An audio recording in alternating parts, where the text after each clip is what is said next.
Hi all, welcome back to click. ഈ വീഡിയോയിൽ നമ്മൾ ലിഥിയം അയോൺ ബാറ്ററിയും അതുപോലെ തന്നെ ഹൈഡ്രജൻ ഓക്സിജൻ ഫ്യൂവൽ സെല്ലും ആണ് ഡിസ്കസ് ചെയ്യുന്നത്.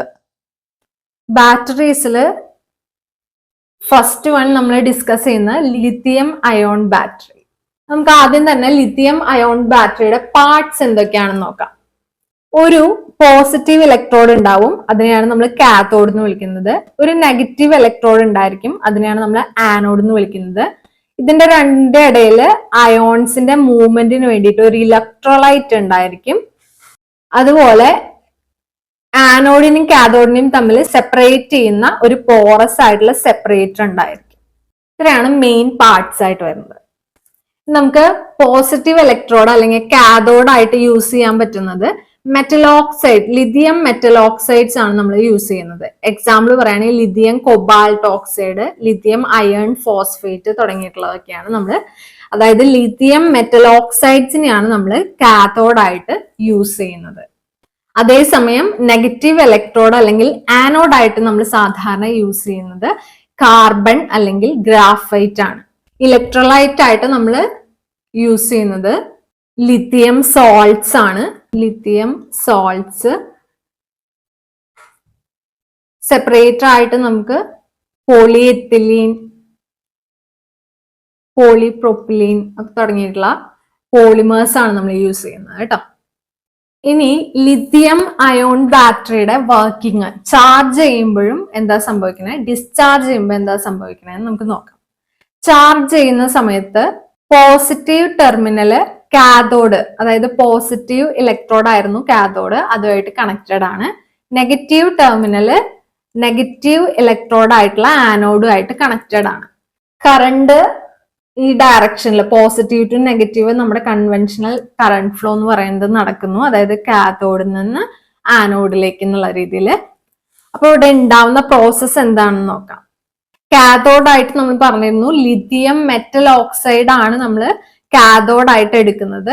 ഈ ലിഥിയം മെറ്റൽ ഓക്സൈഡ് ലിഥിയം അയേൺസും അതുപോലെ തന്നെ ഇലക്ട്രോൺസും ആയിട്ട് മാറും കാഥോഡിൽ വെച്ചിട്ട്. കാഥോഡിൽ നടക്കുന്ന റിയാക്ഷൻ അതാണ്. ഈ ലിഥിയം അയോൺസ് ഫോം ചെയ്തിട്ടുള്ള ലിഥിയം അയോൺസ് നമ്മൾ already negative terminal anode, negative electrode ആയിട്ട് കണക്ട് ചെയ്തിട്ടുണ്ട്. അപ്പൊ ഇവിടെ നെഗറ്റീവ് ചാർജ് കൂടുതലാണല്ലോ, അതുകൊണ്ട് തന്നെ ഈ ലിഥിയം അയോൺസ് നെഗറ്റീവ് ഇലക്ട്രോഡിലേക്ക് അട്രാക്റ്റഡ് ആവും. അപ്പൊ നമ്മുടെ ഇലക്ട്രോലൈറ്റ് വഴി ലിഥിയം അയോൺസ് എങ്ങോട്ട് പോകും, ആനോഡിലേക്ക് പോകും.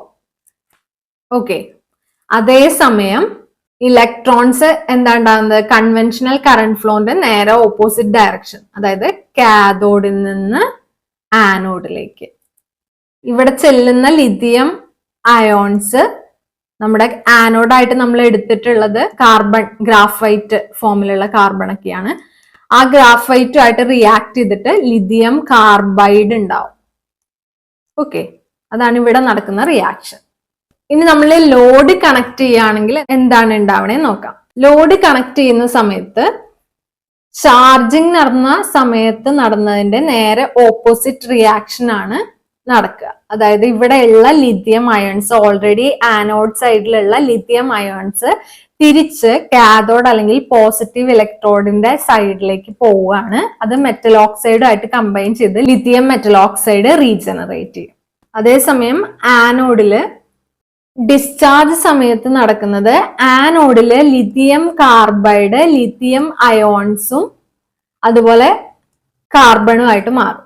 ഈ ലിഥിയം അയോൺസ് പോസിറ്റീവ് ഇലക്ട്രോഡ് ആയിട്ടുള്ള കാഥോഡിലേക്ക് ഇലക്ട്രോലൈറ്റ് വഴി മൂവ് ചെയ്യുന്നു, തിരിച്ച് മൂവ് ചെയ്യുന്നു.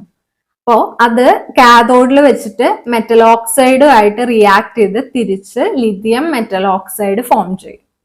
കറണ്ട് ഫ്ലോന്റെ ഡയറക്ഷൻ എന്ന് പറയുന്നത് കാഥോഡ് ടു ആനോഡ് ആണ്.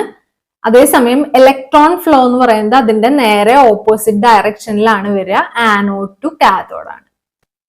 ഇത് രണ്ടും കമ്പയർ ചെയ്തിട്ട് പഠിക്കുകയാണെങ്കിൽ കുറച്ചും കൂടി നിങ്ങൾക്ക് ഓർത്തു വെക്കാൻ എളുപ്പമുണ്ടായിരിക്കും. ഇനി ഡിസ്കസ് ചെയ്യാനുള്ള ഫ്യൂവൽ സെൽ എന്ന് പറയുന്നത് ഹൈഡ്രജൻ ഓക്സിജൻ ഫ്യൂവൽ സെൽ ആണ്. As the name suggest hydrogen ഉണ്ടായിരിക്കും, ഓക്സിജൻ ഉണ്ടായിരിക്കും. അപ്പോൾ ഒരു പോർഷൻ ഇവിടെ ആനോഡ് എന്ന് പറയുന്നത്, നെഗറ്റീവ് എന്ന് പറയുന്നതാണ് നമ്മൾ ഹൈഡ്രജൻ ഗ്യാസ് പ്രൊവൈഡ് ചെയ്യുന്നത്. ഓക്സിജൻ ഫ്രം എയർ നമ്മൾ കൊടുക്കുന്നത് കാഥോഡിലേക്കാണ്. ഇവിടെ എന്താ സംഭവിക്കുന്നതെന്ന് നോക്കാം. ഹൈഡ്രജൻ ഗ്യാസ് നമ്മൾ പ്രൊവൈഡ് ചെയ്യുന്നത് ഹൈഡ്രജൻ അയോൺസും അതുപോലെ ഇലക്ട്രോൺസും ആയിട്ട് മാറും. ഹൈഡ്രജൻ അയോൺസിനെ ഈ മെംബ്രെയിൻ പാസ് ചെയ്യാനായിട്ട് അലോ ചെയ്യും. ഹൈഡ്രജൻ അയോൺസിനെ മാത്രം ഈ മെംബ്രെയിൻ പാസ് ചെയ്യും. അപ്പൊ ഹൈഡ്രജൻ അയോൺസ് ഇവിടെ നിന്ന്, അതായത് ആനോഡിൽ നിന്ന് കാഥോഡിലേക്ക് മൂവ് ചെയ്യും. ആ സമയത്താണ് നമ്മൾ കാഥോഡിലേക്ക് ഓക്സിജൻ, എയർന്നുള്ള ഓക്സിജനെ സപ്ലൈ ചെയ്യുന്നത്. അപ്പൊ എന്ത് സംഭവിക്കും? അപ്പൊ ഹൈഡ്രജൻ അയോൺസ് ആനോഡിൽ നിന്ന് കാഥോഡിലേക്ക് മെംബ്രെയിൻ വഴി പാസ് ചെയ്യും. ഇലക്ട്രോൺസ് അതേസമയം പുറത്ത് എക്സ്റ്റേണൽ സർക്യൂട്ടിൽ മൂവ് ചെയ്യും. ഈ ഇലക്ട്രോൺസും ഹൈഡ്രജൻ അയോൺസും അതുപോലെ നമ്മൾ കാഥോഡിലേക്ക് സപ്ലൈ ചെയ്യുന്ന ഓക്സിജൻ, എയർന്നുള്ള ഓക്സിജനും തമ്മിൽ കമ്പൈൻ ചെയ്തിട്ട് നമുക്ക് ഔട്ട്പുട്ട് ആയിട്ട് വാട്ടർ വേപ്പർ വരും. ഇതാണ് ഹൈഡ്രജൻ ഓക്സിജൻ ഫ്യൂവൽ സെല്ലിന്റെ വർക്കിംഗ്. നമുക്ക് അസിസ്റ്റന്റ് ഡയറക്ടർ എക്സാമിന് ചോദിച്ചിട്ടുണ്ടായിരുന്ന ഒരു ക്വസ്റ്റ്യൻ ആയിരുന്നു ഇത്. ഏത് പോളിമർ മെംബ്രെയിൻ ആണ് നമ്മൾ PM ഫ്യൂവൽ സെൽസിന്റെ കേസിൽ യൂസ് ചെയ്യുന്നത്? അതിന്റെ ആൻസർ വരുന്നത് നാഫിയോൺ ആണ്. ബാക്കിയുള്ള കുറച്ച് എക്സാമ്പിൾസ് കൂടെ ഞാനിവിടെ ആഡ് ചെയ്തിട്ടുണ്ട്. പോളിമർ മെംബ്രെയിൻ ആയിട്ട് യൂസ് ചെയ്യാൻ പറ്റുന്ന ഹൈഡ്രജൻ ഓക്സിജൻ ഫ്യൂവൽ സെല്ലിന്റെ കേസിൽ നാഫിയോൺ യൂസ് ചെയ്യാം, ആസിപ്ലെക്സ് യൂസ് ചെയ്യാം, അക്യുവിയോൺ യൂസ് ചെയ്യാം, ഹൈഫ്ലോൺ ആൻഡ് ഫ്ലെമിയോൺ തുടങ്ങിയിട്ടുള്ള പോളിമർ മെംബ്രെയിൻസ് ഒക്കെ നമുക്ക് യൂസ് ചെയ്യാൻ പറ്റും. ഈ നാഫിയോൺ എന്ന് പറയുന്നത് ടെഫ്ലോണിൽ നിന്ന് ഉണ്ടാക്കിയെടുക്കുന്നതാണ്. നാഫിയോണിന്റെ ബാക്ക് ബോൺ ആണ് ഈ ടെഫ്ലോൺ എന്ന് പറയുന്നത്. ഇത് രണ്ടും വേറെ രണ്ട് പോളിമേഴ്സ് ആണ്.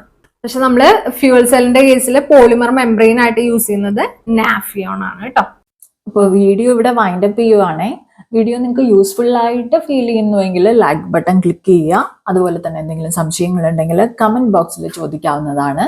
ചാനൽ ഇതുവരെയും സബ്സ്ക്രൈബ് ചെയ്യാത്ത കൂട്ടുകാരുണ്ടെങ്കിൽ പ്ലീസ് ഡു സബ്സ്ക്രൈബ്. അപ്പോൾ പുതിയൊരു വീഡിയോയുമായി വീണ്ടും കാണാം. Bye for now.